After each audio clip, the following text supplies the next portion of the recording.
Kash Patel for FBI Hunter Biden pardoned by old Papa Joe, and the DOJ bracing for impact. Exciting times for Washington, D.C. What a weekend, and that's an understatement. Let's dive in. President Donald Trump has promised to dismantle the writhing tentacles that have corrupted Washington, D.C. for decades, starting with a complete overhaul of the Department of Justice and the FBI, and appointing Kash Patel as the director of the FBI has the managerial class of D.C. sending out SOS signals. Axios says President Trump is, quote, neutering the watchdogs and going into his second term. But when the watchdogs are DNC operatives disguised as do-gooders secretly answering to an ideological calling in direct opposition to the mandate issued by the American public in November, to heck with neutering. Take these watchdogs to the local animal shelter. Let America decide if they'll be adopted for another life purpose or not. But no matter what, get them out of here.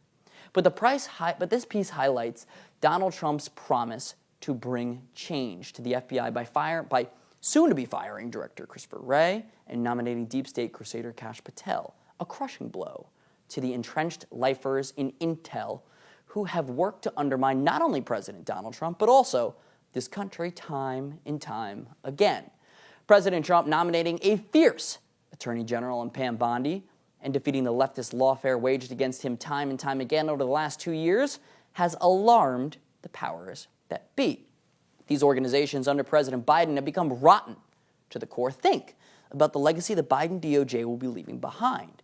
Greenlighting prosecutions that target your President-elect Donald Trump, their top threat to power, authorizing a raid on his home, jailing pro-life protesters, targeting concerned parents at school board meetings, ruining the lives of countless January 6th peaceful protesters, and now we can also add pardoning his son Hunter to the list.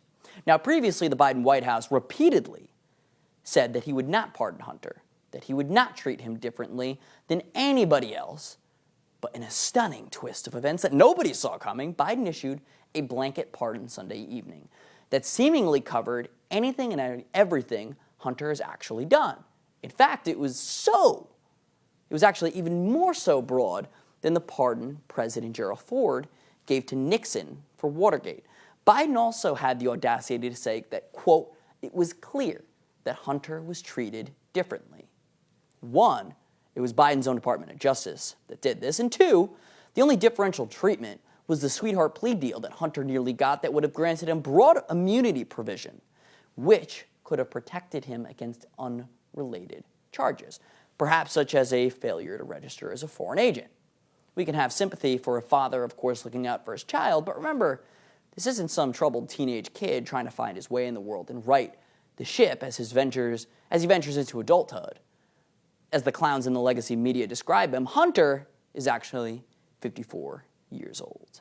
Joining us now for reaction is Todd Rokita, the Attorney General of the great state of Indiana. Sir, we appreciate you joining, as always. What was your general reaction when you saw that President Biden was pardoning his son Hunter? Was this inevitable? President Trump obviously called it a miscarriage of justice. What was your reaction, sir? Well, hey, thanks for having me on, Dan, and happy post-Thanksgiving to you and the crew over there. Look, I've heard since the announcement yesterday that no one seemed to be very surprised. I'll just tell you, I was surprised. I was surprised at the brazenness of it, the boldness of it, and the fact that regardless of the father-son relationship, and I'm the father of 2 boys, I get it, and they're just now teenagers. So I hear what you're saying about these aren't just troubled teenagers. My boy's so far great, but you know, this is a 54-year-old man, and that happens to be my age. For all our viewers asking where One America News is heading in the future, we would like to introduce you to OAN Live. OAN Live is the best way to stay up to date on all of the hard-hitting, straight-shooting, national and international headlines. And the best part is, OAN Live is only $4.99 per month. All the credible, honest, unbiased reporting One America News offers at a fraction of the cost of cable. Just go to OANN.com to easily sign up for OAN Live and stay informed.